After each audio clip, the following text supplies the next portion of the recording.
Assalamualaikum warahmatullahi wabarakatuh. Masyarakat Kota Bau-Bau, masyarakat Sulawesi Tenggara.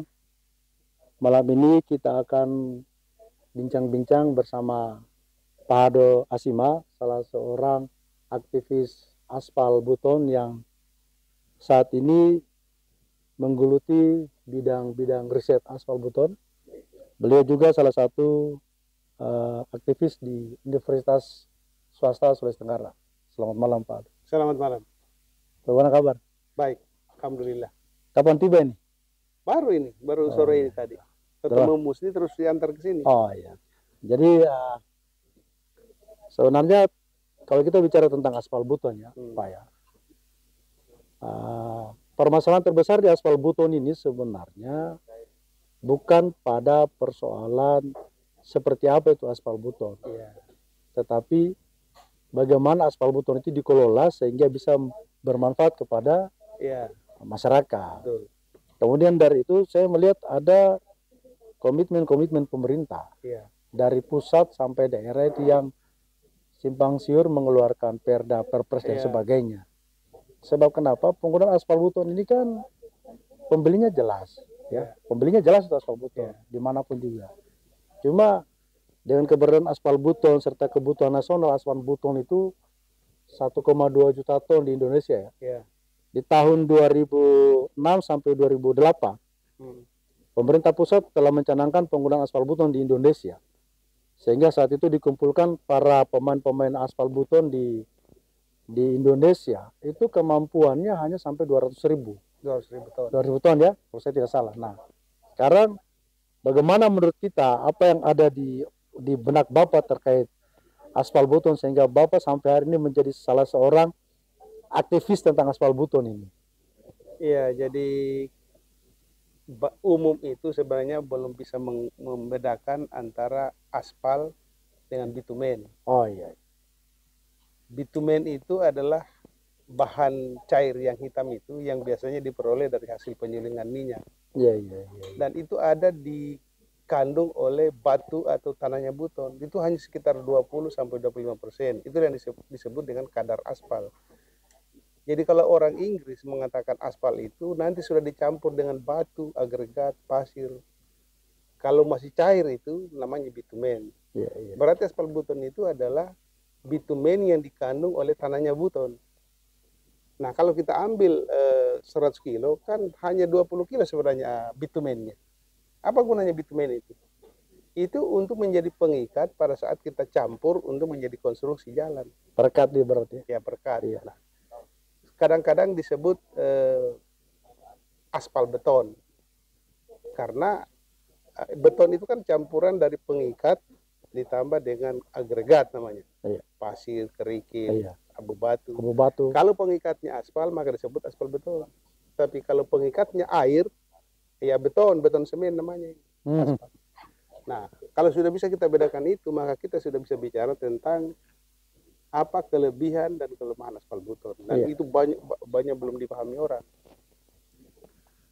Kebutuhan negeri kita ini di Indonesia ini, kebutuhan khususnya yang digaungkan oleh pemerintah untuk membangun jalan yang kurang lebih 500.000 kilometer di Indonesia ini. Itu 1,2 sampai 1,3 juta ton. Itu setara dengan kali 6-nya kalau aspal buton. Aspal buton ini kan bitumen dicampur tanah. Dan tanah itu ada di gunung sana, ada di Siontapina, ada di mana-mana. Dan itu beda-beda kualitasnya. Beda spek apa? Beda apanya? Beda kualitas? Beda kandungannya. Kandungannya ya? Beda dia punya kadar, beda juga karakteristiknya. Sampai dengan tahun 2010 sampai dengan 2013 lah kita sih. Hampir rata-rata kalau dulu disebut Pimpro sekarang Satker takut menggunakan aspal buton karena tidak ada yang sukses kecuali di zaman Belanda dulu. Kenapa? Karena dulu ada salah persepsi terhadap perlakuan aspal buton ini. Dulu aspal buton itu kalau diremajakan atau katakanlah mau dipancing aspalnya keluar, kan rata-rata orang pakai minyak tanah atau pakai solar. Padahal sebenarnya itu tidak boleh. harus pakai apa namanya itu, apa yang disebut dengan pelunak aspal beton, ya. Pelunak aspal beton itu dibuat sedemikian rupa sehingga tidak mempengaruhi kualitas aspal beton. Nah, aspal beton itu yang paling ditakuti itu adalah air. Yeah. Kalau air itu sudah di atas 3%, sebagus apapun aspal beton itu pasti rusak kalau dihampar. Dan pada tahun 2010 ke bawah itu belum ada standarnya aspal beton yang bagus. Gitu ya? Ya. Dulu kita kenal lasbutan. Iya. Dan rata-rata lasbutan itu gagal. Ya. Karena apa? Kita sudah tahu bahwa kadar aspal beton itu kan hanya boleh 3%. Tapi kan kita ambil di Gunung Siontapina, kita ambil di Kabongka, dimuat di trek tanpa ditutup. Iya. Kemudian dibawa ke Poleang, itu berhari-hari dikena hujan, bahkan ditaruh di lapangan itu bisa berhari-hari, kan kena hujan. Nah, siapa yang bisa menjamin bahwa itu hanya 3% airnya? Yeah. Padahal kalau sudah di atas 3% pasti rusak. Nah, maka di hari-hari terakhir setelah tahun 2010 itu ada beberapa investor yang memikirkan untuk pertama bagaimana diseragamkan aspal beton. Kan aspal beton itu kan sepanjang mulai dari bahkan ada di Erege sebenarnya itu sampai di Siontapina sana kan sepanjang garis itu ada 600 juta ton. Itu pasti beda, setiap titik itu beda.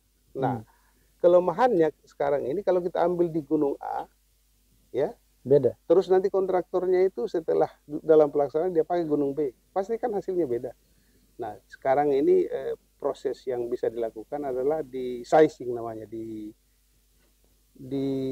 proses di mana di pabrik. Contohlah katakannya apa namanya PT apa itu yang di Pasar Baja itu? Wija. PT Bidara.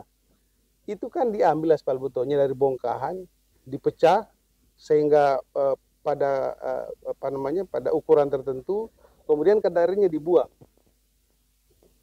Cara membuangnya kan bisa dipanasi, bisa diapa, kemudian dimasukkan di dalam karung kan, karung plastik, sehingga kalau dibawa tadinya itu dibawa di atas trek, ya sekarang ini walaupun di atas trek harus tertutup. Jadi tiba dimanapun juga di negara tujuan atau tujuan tetap kadar ini tetap begitu, ya, stabil. Nah, itulah yang dimaksud dengan kadar aspal yang sebenarnya sekarang ini kalau Bina Marga menyebutnya B530 atau B5030.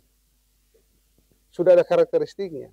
Nah, sampai tahun 2013 belum ada standar yang baku untuk menggunakan kadar aspal seperti itu. Nah, waktu saya jadi kepala dinas di salah satu kabupaten di Buton Utara, saya pernah punya mimpi untuk tidak menggunakan aspal minyak satu gram pun. Saya harus menggunakan seluruhnya itu proyek aspal beton. Dan saya berhasil. Tiap tahun itu rata-rata saya gunakan dalam satu tahun itu 3.000 sampai 4.000 ton. Ya. Tanpa menggunakan aspal minyak. Aspal minyak itu tadi kan aspal yang dihasilkan dari minyak bumi tadi itu. Ya. Karena saya sadar bahwa pembeli aspal beton itu tidak bisa dijual di pasar bebas, pasar tradisional. Pembelinya itu hanya 3 orang di Indonesia. Ya. 1 Dirjen Bina Marga, 2 Kepala Dinas PU Provinsi, tentu se-Indonesia. Ya. Jadi kalau 34 provinsi berarti 34 orang. Dan 500 kira-kira kabupaten kota. Kalau di antara mereka itu ada yang tidak mau menggunakan aspal beton, sekalipun pemerintah itu mengatakan pakai aspal beton, tidak akan pernah jadi. Yeah.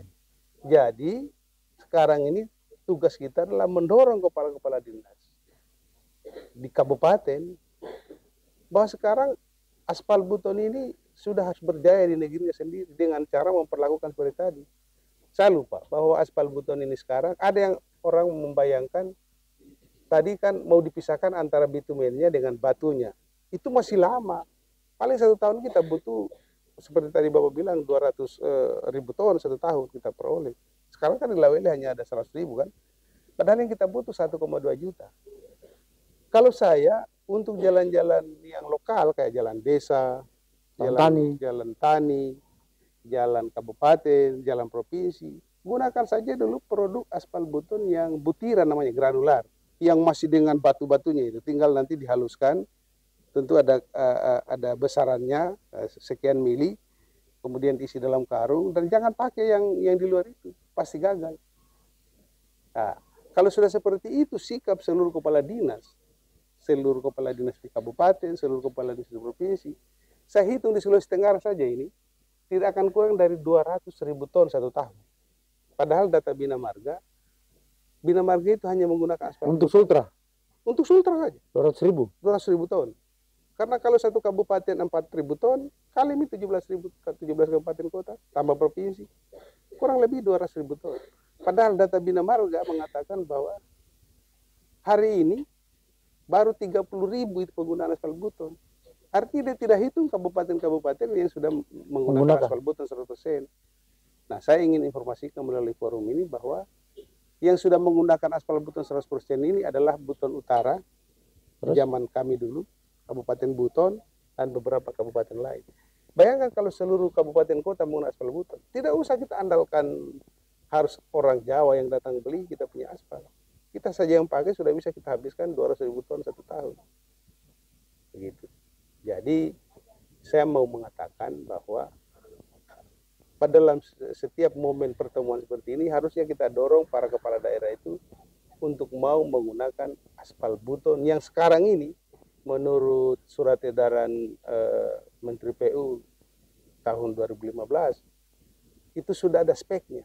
Jadi baru 2015 ada standarnya. Nah, standarnya ini dimulai dari butur dulu. Ada yang disebut dengan butur sil. Butur sil itu adalah lapis tipis. Butur itu adalah nama Kabupaten Buton, bukan buton sil. Kita pernah coba menggunakan cap buton sil, tapi belum menjadi standar sampai hari ini. Terakhir yang paling bagus sekarang ini kan CPHMA. CPHMA itu saya ini pribadi yang namakan. Waktu itu saya sebut hot mix as beton hampar dingin. Tapi karena banyak teman-teman profesor di Litbang itu mencari nama yang bagus, akhirnya dia temukan hot mix apa namanya CPHMA, cold paving hot mix as beton. Maksudnya itu aspal beton dicampur panas, dihampar dingin. Inilah sekarang ini rekomendasi dari Bina Marga. Bahkan saya lihat di pedoman jalan desa yang dibuat tahun 2020 oleh Pak Dirjen itu sudah menyebut butur sil itu. Tapi mana ada yang pakai butur sil di Sulawesi Tenggara kecuali Buton Utara yang kepala dinas yang mengerti. Boleh tanya teman saya nih Musni yang bantu saya dulu, itu harga butur sil 1 meter persegi itu jauh di bawah paving block. Berapa? Kira-kira kurang lebih 130.000 saja. Kalau paving block sekarang coba lihat 1 meter persegi berapa. Artinya kalau 1 kilo itu kira-kira hanya 500 juta ya. Tapi sekarang aspal semen, aspal 1 kilo bisa 2 miliar. Iya. Jadi bandingkan kalau ada bupati yang mau pakai 2 miliar 1 kilo dengan ada yang 500. Jadi besok kemudian saya senang sekali sama Pak PJ Bupati Buton, Pak Mustari ini. Alhamdulillah mendengar cerita ini lalu mengajak kita untuk membangun komunikasi untuk mencetak satu pedoman yang akan menjadi pedoman kepala dinas yang bersangkutan, pedoman kepala desa, sehingga penggunaan aspal beton yang murah ini tadi, yang harganya tadi itu 1 kilo tidak lebih dari 500 juta itu bisa kita bagikan nanti besok itu. Dan itu kalau dibaca oleh seluruh kepala daerah di Sulawesi Tenggara, saya yakin dia menarik. Bukunya sudah ada? Sudah ada. Besok kita bagikan ya sekarang. Kira-kira seperti itu gambarannya. Jadi aspal beton ini sebenarnya sesuatu yang kadang-kadang mudah menyebutnya. Tapi kalau kita tidak pahami karakteristiknya, tidak banyak orang di Sulawesi Tenggara yang mengerti tentang sifat-sifat fisik dari aspal beton itu. Contoh aspal beton yang ada di Kabongka itu jauh beda sifatnya dengan yang ada di Lawele. Iya. Gitu kan?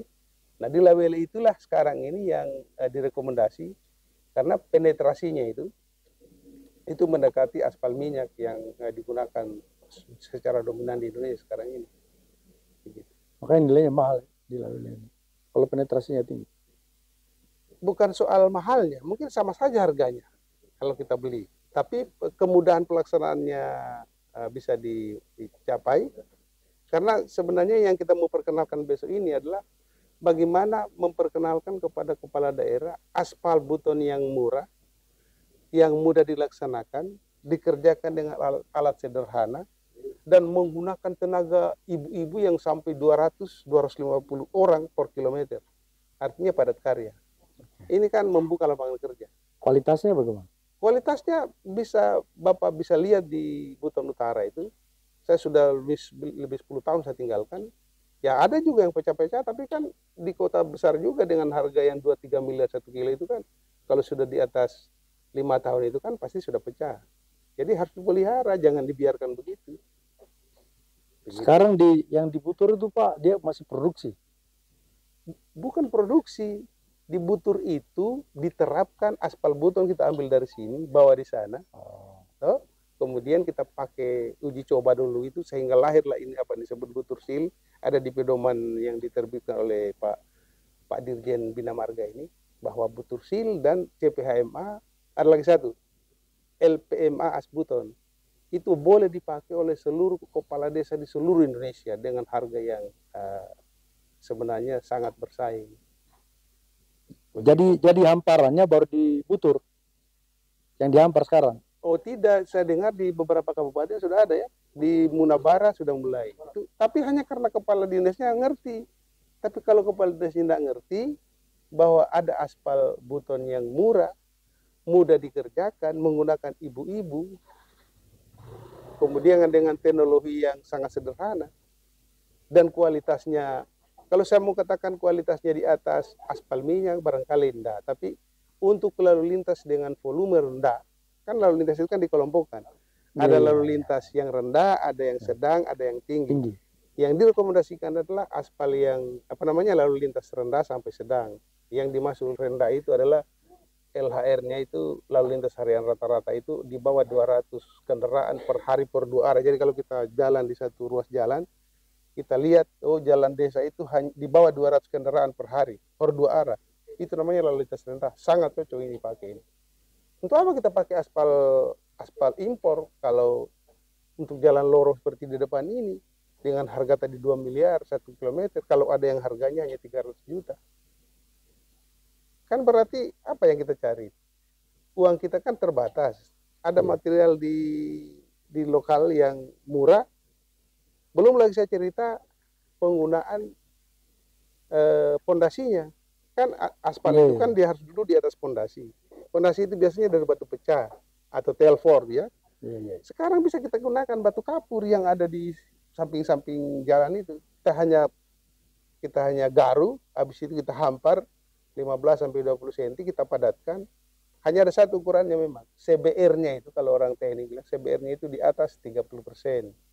Langsung, tidak usah kita lihat gradasinya, langsung bagus. Kita sudah praktekkan dan itu diakui oleh Pusat Penelitian Jalan dan Jembatan Kementerian PU.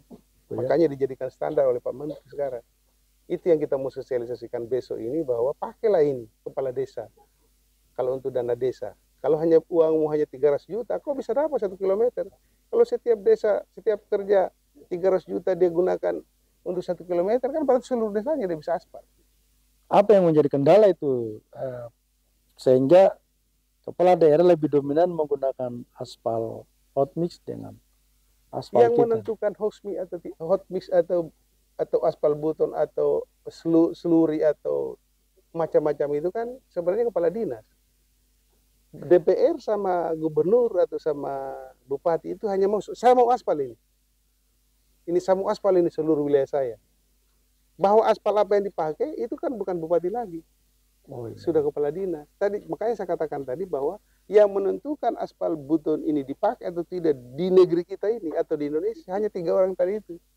Dirjen Bina Marga, Kepala Dinas PU Provinsi, tentu setiap provinsi dan kabupaten. Nah sekarang ditambah dengan jalan desa.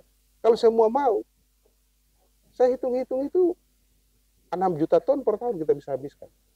Kan Pak Jokowi pernah bilang, mau mau hentikan impor, itu tidak mudah menurut saya. Karena kalau kita sudah bisa kita mau kirim saja 200.000 ton per tahun, kita mau lewat pelabuhan mana? Mau Bau-Bau, Iya. mau Pasar Wajo, Atau mau Lawele. Lawele juga masih begitu. Paling juga daya tampungnya itu 100.000 ton 1 tahun. Iya, iya, iya. Kita butuh 6 juta, bayangkan. Jadi harus dibangun dulu itu. Siapa yang bangun? Ya harus pemerintah daerah bersama pemerintah pusat. Di Lawele itu yang namanya di Nambo itu. Kenapa di Nambo? Karena aspal beton yang digandrungi oleh para pengusaha, yang disenangi oleh para pengusaha Aspabi misalnya itu yang ada di Lawele. Tidak berarti bahwa di Pasar Wajo tidak baik.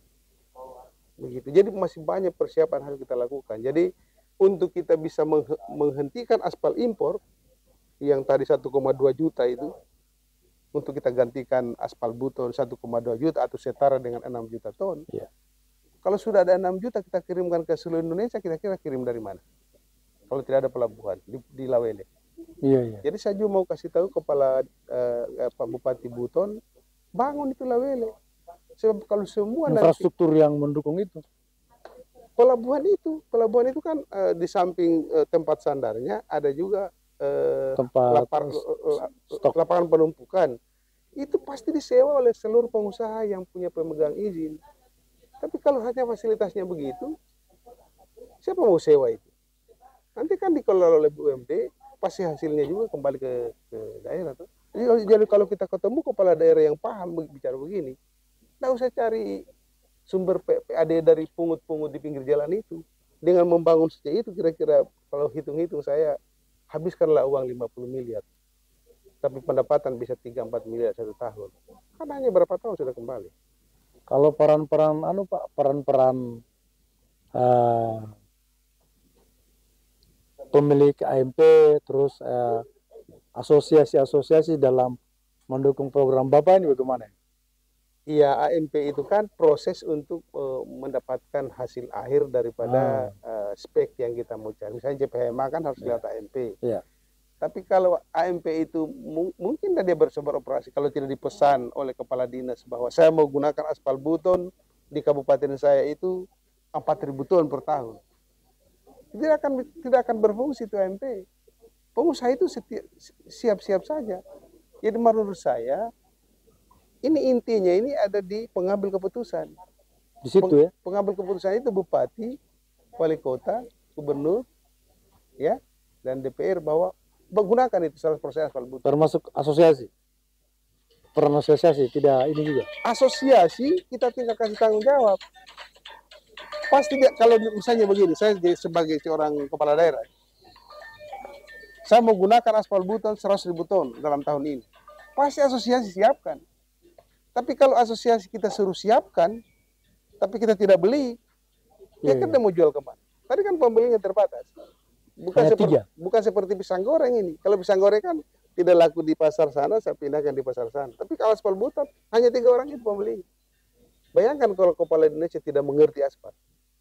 Bisa enggak kira-kira kita harapkan bahwa di kabupaten itu ada penggunaan aspal 100%, aspal beton misalnya? Tidak akan ada. Tidak usah dia sarjana teknik, tapi dia mengerti saja cerita ini, pasti dia punya cita-cita bahwa, oh saya mau gunakan aspal beton, karena itu banyak manfaatnya. Ini sebenarnya yang kita mau dorong. Jadi kita berharap bahwa diskusi yang sekarang dimulai oleh Pak Mustari, PJ Bupati, diikuti oleh bupati-bupati lain minimal di sekitar Cape Town ini. Di Cape Town, karena hampir semua Cape Town ini kan memiliki potensi batu kapur. Tadi saya bilang kan tidak usah ambil Moramo, batu kapur saja, karena itu direkomendasi oleh Bina Marga bahwa bisa menggantikan. Coba kalau Bapak jadi kontraktor, saya perkenankan silakan aspal tapi pakai batu kapur. Mana yang lebih mudah? Lebih mudah batu kapur itu atau pergi ambil di Moramo? Harganya berapa? Jadi itulah yang menyebabkan bahwa harga butur sil. Nah, saya butur sil, tapi saya kan belum tahu ceritanya ini. Kenapa butur sil? Itu cerita dari sukses di Ottawa dulu namanya Otasil. Sil kan lapis tipis, aspal. Yang dikembangkan di Ottawa namanya Otasil. baru berkembang ke Cape Town, Afrika, namanya Cape Seal. Nah di Indonesia itu butur seal, karena diuji coba di butur, bukan di buton. Karena kepala dinasnya yang memprakarsai dulu itu, kebetulan saya. Lahirnya spek butur seal itu banyak orang tidak tahu, tapi yang ngomong ini yang memprakarsai, termasuk ini CPHMA. Coba tanya siapa yang pernah bawa dulu ke Litbang itu sampai keluar ini tahun 2015 surat edaran Menteri PU bahwa butur seal sama CPHMA ini kan kepala dinas PU Kabupaten Buton Utara. Dan rata-rata kepala dinas itu jarang berpikir tentang mau membuat standar, biasanya mau menggunakan standar. Jarang kadis itu riset. Iya, jarang. Kalau kita kadis sambil jadi riset. Iya. Kalau Bapak pernah dengar di Kabupaten Buton itu ada salah satu laboratorium aspal namanya Loka. Saya termasuk ikut menggagas itu waktu saya berteman sama kepala pusat Litbang penelitian jalan dan jembatan Kementerian PU di Bandung. Saya bilang, kalau aspal Buton ini mau didorong, jangan di sini anunya, dia punya lab. Di sana. Harus ditaruh di Bau-Bau atau di sekitar Bau-Bau supaya para peneliti dari dari perguruan tinggi itu jangan datang ke sini, berapa biayanya. Jadi caranya Pak Hado, ya kita harus buat di sana. Makanya dibangun itu apa yang disebut dengan Loka. Pernah berjalan di situ, tapi hanya beberapa tahun kan berhenti. Itu soal manajemen kan, soal pemimpin dihentikan. Sekarang diserahkan ke Pemda. Pemda tidak pakai. Sudah tutup kayak itu Loka di dalam. Saya pernah ke sana. Ada barangnya tapi tidak dipakai. Kenapa tidak dipakai? Karena yang gunakan tidak ada. Padahal sebenarnya banyak orang yang kita bisa bawa ke sini, puluhan orang, ratusan orang. Kita bisa ajak dari Surabaya, saya telepon teman-teman mau datang ke sini. Ya enggak usah yang aktif lah, pensiunan aja. Nanti kita latih mahasiswa, ya. Kira-kira 1-2 tahun dia sudah mengerti. Sebelum kita laksanakan aspal Buton, harus seperti ini ujinya, hasilnya. Hasilnya juga kita tes, oh seperti ini hasilnya. Cocok antara yang direncanakan dengan. Jadi insya Allah temuan-temuan daripada aparat hukum itu akan kurang. Iya. Kan yang banyak masuk penjara orang ini kan speknya di awal tidak ditentukan. Tiba-tiba nanti masuk pemeriksa, gunakan standar apa ini? Kenapa harganya harusnya 100.000? Kenapa pakai harganya 200.000? Nah, sudahlah dianggap korupsi 100.000. Tapi kalau dari awal kita sudah tentukan kualitasnya, kemudian dicek lagi dengan laboratorium kualitasnya, di samping pemerintah daerah yang maksud saya tadi Pemda Buton itu mendapatkan penerimaan dari operasional daripada laboratorium itu yang sekarang sudah disiapkan oleh PU malah. Tapi tidak dipakai, Bapak boleh cek gitu, tidak dipakai. Di apa namanya itu? Lokasinya itu di arah masuk Wining. Iya, Wining. Padahal itu laboratorium terlengkap di Indonesia untuk aspal Buton. Itu tujuannya dulu itu di tahun 2010 itu direncanakan supaya didekatkan antara lokasi penelitian dengan lokasi aspal. Kan aspal Buton itu hanya ada di Buton, tidak ada di daerah lain. Dia mau jadi salah satu narasumber juga di Loka Karya, mantan kepala Loka itu. Pak Madi. Iya. Pak Madi, ya teman saya itu. Ya. Dia kita undang juga. Bagus lah. Kan dia ahli aspal Buton di Indonesia. Iya. Ada teman juga saya satu namanya Anwar Yamin, tapi sudah pensiun dari karena salah satu orang yang mau melakukan riset bertahun-tahun sudah Pak Ahmadi. Makanya beliau juga bersedia untuk hadir. Ya. Jadi itu intinya. Ya. Jadi kalau kita bisa simpulkan, aspal Buton tidak susah kalau pemerintah daerah mau dan mengerti. Nah sekarang kita kasih mengerti dulu melalui apa tadi itu Loka Karya yang mau direncanakan itu, undang seluruh kepala daerah. Iya saya undang. Nasional. Semua nanti narasumber suruh bikin makalah. Besoknya saya bagikan makalah tuh baru silakan aja. Iya karena memang aspal Buton ini kan aspal terbesar di dunia. Yang bikin susah ini kan kita. Iya. Karena kita sendiri aparatur kita ya tidak mau memanfaatkan itu. Ya memang cara pandang ya, cara pandang. Di bawah tahun 2010 itu rata-rata takut itu. Karena belum ada standar, belum ada spek maksud saya. Ya. Mereka gunakan tapi rata-rata mungkin di atas 60% itu gagal. Karena begini Pak, di bawah 2010 setelah pencanangan 1,2 juta ton, terus kemampuan kita hanya 200.000. ya Hanya 200.000. hanya 200.000 kan itu Pak Menteri langsung mengatakan sudah, nggak usah urus lagi aspal beton. Betul. Betul kan? Tidak usah urus lagi aspal beton. Ya mau urus silakan urus, kalau dia butuh uang saya kasih.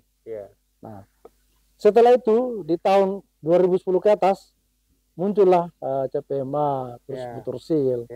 Nah, kira-kira seperti apa impiannya kita ini ketika barang ini sukses di wilayah Sulawesi Tenggara? Pertama, aspal beton itu akan menjadi viral di seluruh dunia mungkin, bahwa ternyata ada aspal sebegitu bagus kualitasnya dan sebegitu mudah dikerjakan, sebegitu murah. Yang saya maksud tadi itu adalah aspal jenis yang masih butiran, belum diekstrak kan. Dan CPMA ini kan belum diekstrak ini, masih dalam bentuk butiran ini. Jadi kalau tadi semua sudah paham bahwa ternyata hanya dengan kemauan dari pengambil kebijakan tadi, mulai dari Pak Gubernur, kemudian tugaskan kepala dinas. Saya tidak mau tahu, pokoknya apapun yang kita aspal tahun ini gunakan aspal beton. Silakan you pilih mau Butursil untuk jalan desa, mau LPM AAS beton untuk jalan kabupaten, atau mau pakai CPMA. Tentu pilihannya sebenarnya itu adalah ketersediaan dana. Kalau dana kita kan setiap kabupaten beda-beda. Kalau dana kita terbatas, kita gunakan yang murah. Sebatas kemampuan.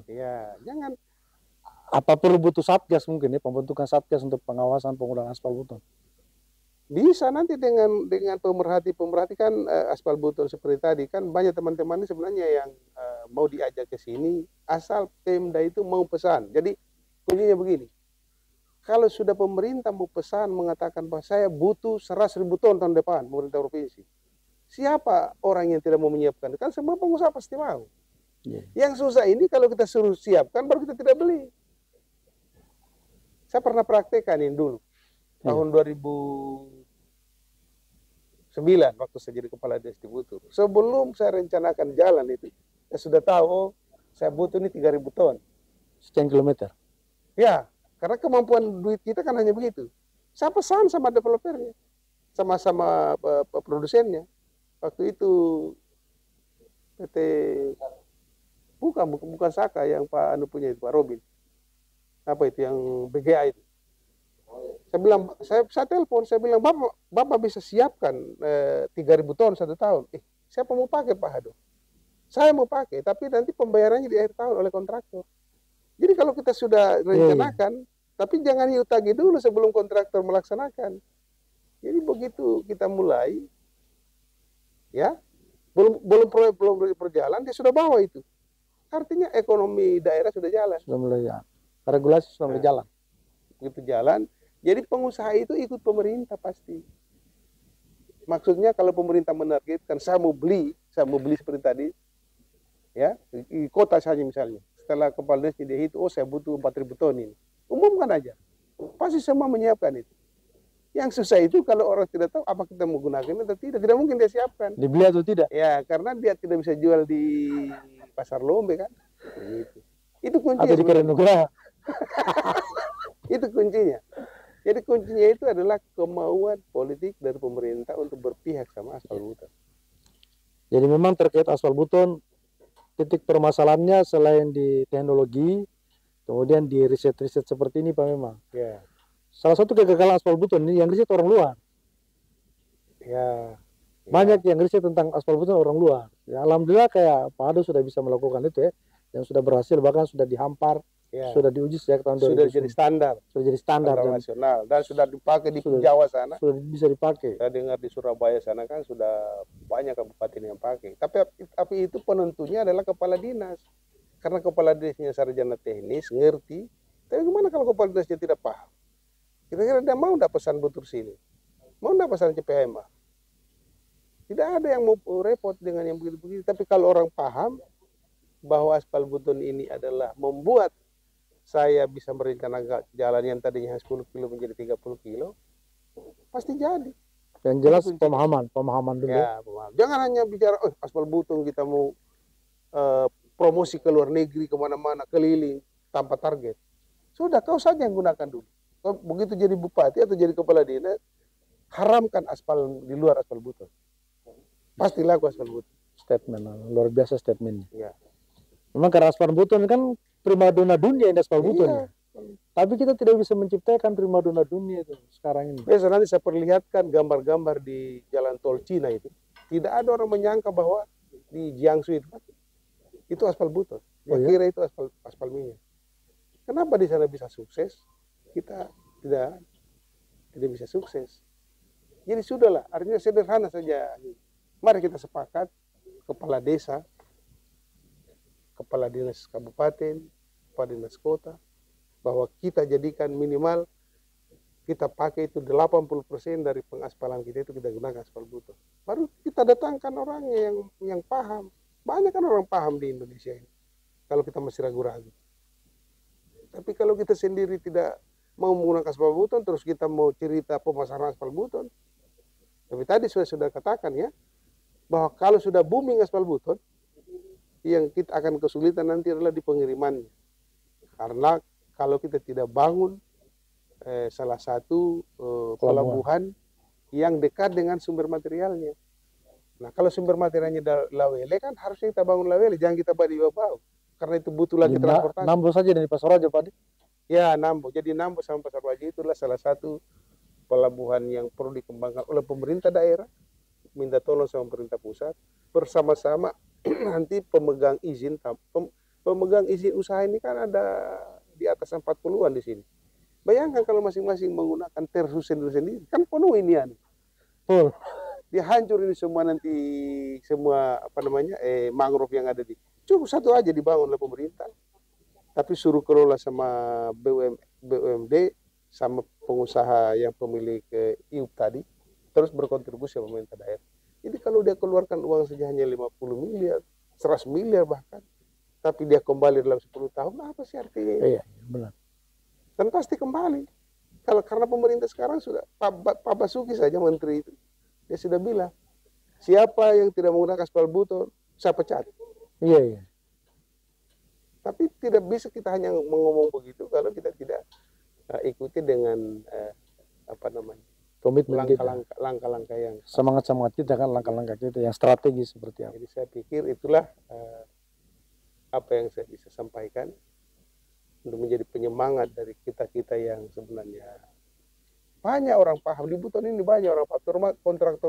Kontraktor yang sukses melaksanakan aspal beton yang baik itu paham. Tapi kan bukan dia penentu. Penentu itu adalah kepala daerah dan kepala dinasnya. Ya, mudah-mudahan 2024 kita sudah sedikit agak keras juga. Harus pegang aspal beton. Ya. Jadi saya sekarang ini aktif di kampus untuk mendorong mahasiswa itu paham tentang aspal beton ini. Makanya di tahap awal ini kita kerjasama dengan pemerintah daerah yang memang dominan aspal beton itu ada di daerahnya. Dan saya juga akan perlihatkan nanti bahwa dengan batu kapur yang ada di pinggir-pinggir jalan itu, tidak usah kamu mau ambil material itu. Kalau untuk jalan-jalan itu perekat ya, dia kuat Pak ya? Bukan untuk pondasinya. Pondasinya kuat ya? Kan jalan itu kan ada tanah dasar, habis itu pondasi, baru kita lapis aspal di atasnya. Pondasinya itu biasanya itu rata-rata batu. Itu batu pecah, tapi ternyata bisa kita gunakan batu kapur. Kalau orang Muna bilang batu abu. Dan itu hampir tidak ada harganya. Bayangkan kalau kita gunakan batu abu. Semua orang yang punya halaman rumah yang punya batu abu dia bisa menjual batu abu tuh, dengan harga murah. Iya. Dari multiplier efeknya itu luar biasa dari segi ekonomi terasa karena semua orang sediakan. Tentu tidak semua jenis batu kapur bisa. Ada juga alat mengetesnya itu ya. Begitu. Jadi saya rasa cukup Pak ya? Cukup ya. Karena kita tidak rencanakan. Selain dari itu Pak, mungkin akan ada season kedua. Ya, nanti. Setelah pasca kegiatan besok kan? Baik ya. Karena besok pasti kita sudah punya standarisasi. Yang paling lengkap kalau ada Pak Madi nanti.